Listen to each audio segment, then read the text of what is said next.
is Mr. Kanyike Chiviri, the chairman of Kampala Central Boda Riders.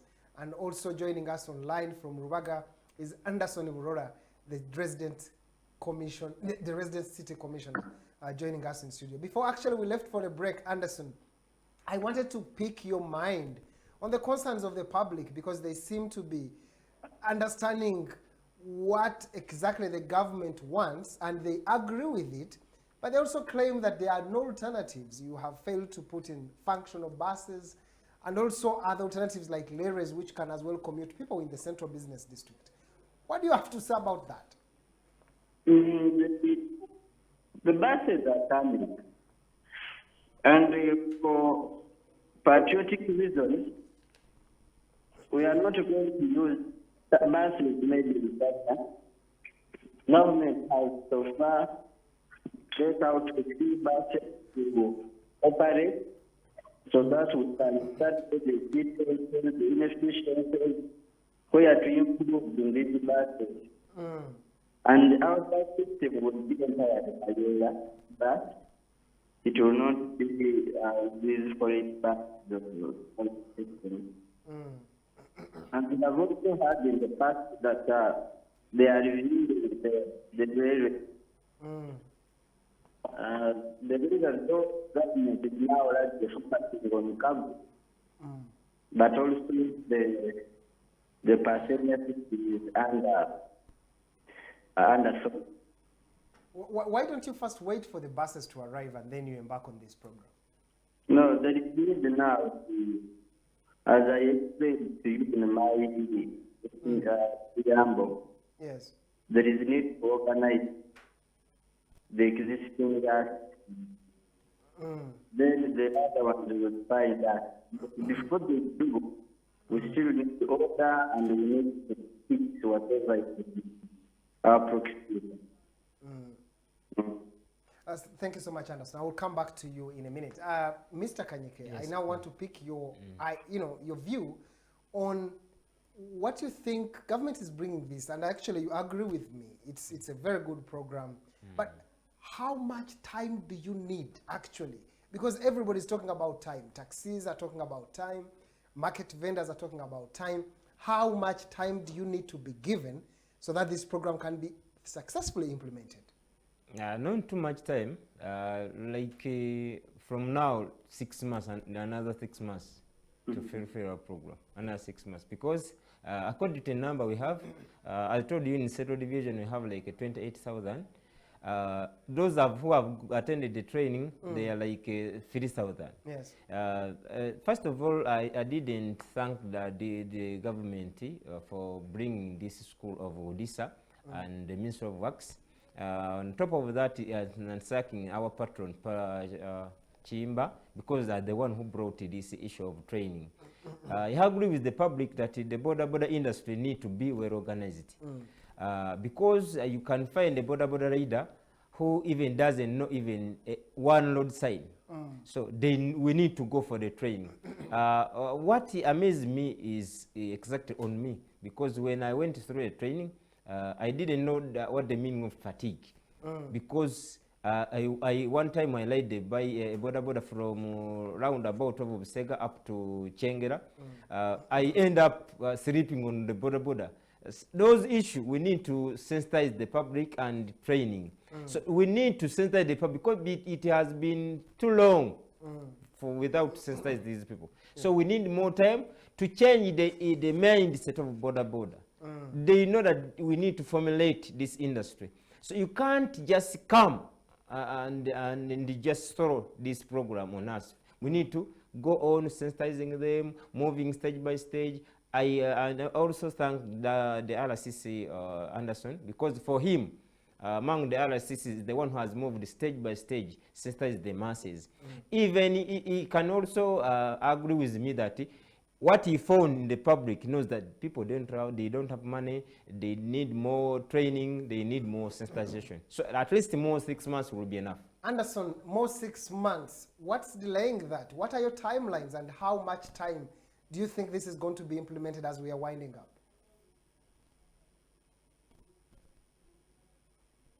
Anderson, are you there? let us fix the 6 months into participating together and streamline, other than seeing that the layoff, whatever we have disengaged, or we say that now whatever we have, put it to scrap it. Let's find it plausible that in these 6 months they are asking, we can fix the system, we can fix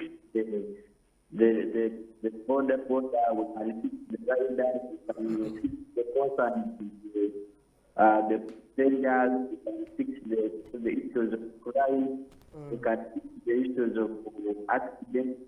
These are issues that are pertinent and they are happening in a day. He has told me that he has over 28,000 people visit. But surprisingly, only 3,000 have complied with this. So this should show that it is not actually about time. It is about standing out strongly and with guidance for people to understand it. And then I think lastly, we shall not tolerate, if I may use it, I don't know if it's a strong word, but I think we cannot the political statements, no matter where we are being claimed, where properties are being stolen, where we are putting parts, where we are using motorcycles, and one comes out to say that it is most important, like we had the road made during this presentation. I think those statements are not only alarming, but also they are inciting the public, of which I think they are not worthy teaching us. Whether what I think what is dealing with the non-side of the people, I think we understand and undertake under which is being done. Whether it is government and the institution, I think it's important that into this critically and technically cautiously in order to respond to the emerging challenges listed for the roadmap in this, the roadmap are very minimal, they will be years. These are about 20 years. You can say that in 20 years you teach people to operate the way you want. It's the statement of weakness, it is a statement of restlessness, if I may say. I think let's him respond to that statement and move this country forward in order to even good human capital stream because we can't lose people everything and we still remain the right time. Thank you so much, Anderson. And of course, Kanyike, you can actually wrap up this. What exactly is the way forward? Because it seems like government is committed to implement this program within the timelines that it had set earlier. What message do you have for the Boda riders, Mr. Kanyike? I urge all my Boda riders because government it moves on its or her program, so we need to lap up. We need to catch up. All people, all riders who have not yet gone for the training. We are training at Kiralodi Playground Police and the Wankurukuku. Kiralodi there is Kampala Central Division and Kawa and Kawempe. Then Wankuru there is Machinde and Kawempe. Machinde and Rubaga. So Boda riders who are viewing Urban TV, you have heard the voice of RCC. You have the voices of the government. We need to organize. We need to work with the government. So I urge you and I beg you kindly so that you go for the training. Abatawulira ababoda mbakubiriza anti muyina okubanga mugenda ku training abasigaddeyo kubanga akaseera RCC kawulidde balabika bayinza obutatwongera newankubadde tusaba twongere kubanga akasente kakyabuze era ngenda maaso n'okwebaza abawudisa abatrainees abantu baffe obulungi ne bakyusa awamu ne patroni waffe Kiyimba omu ku batuleetera kampani eno yawudisa kubanga amasomero gonna agaali gatusaba ssente buwanana then ngenda maaso n'okwebaza bakyamane bange ab'amastage awamu n'ab'emiruka n'olukiiko lw'enkulembera nalwo mu Kampala Central Division neyanza nnyo Urban TV. Thank you so much, Kanyike Chiviri, for that wonderful insight. And also, we've been discussing Kampala, border regulations, and of course, what governments plan to reduce on congestions and also deal with the problems that are associated with border industry. With me has been Anderson Burora, the resident city commissioner of Rubaga Division, and also Mr. Kanyike Chiviri, the chairperson of Boda Riders in Kampala Central. Thank you, gentlemen, for joining me this morning. The big issue has to come to an end, but rush hour continues with discussions on why Mukono and Kasese top with fertility in Uganda. Of course, you can join the conversation on our social media platforms at Urban TV Uganda on Twitter, on Facebook, Urban Television. Drop your comment there. We shall be reading your comments within the Rush Talk. My name is Mubarak Mugabo. We are returning in a short while.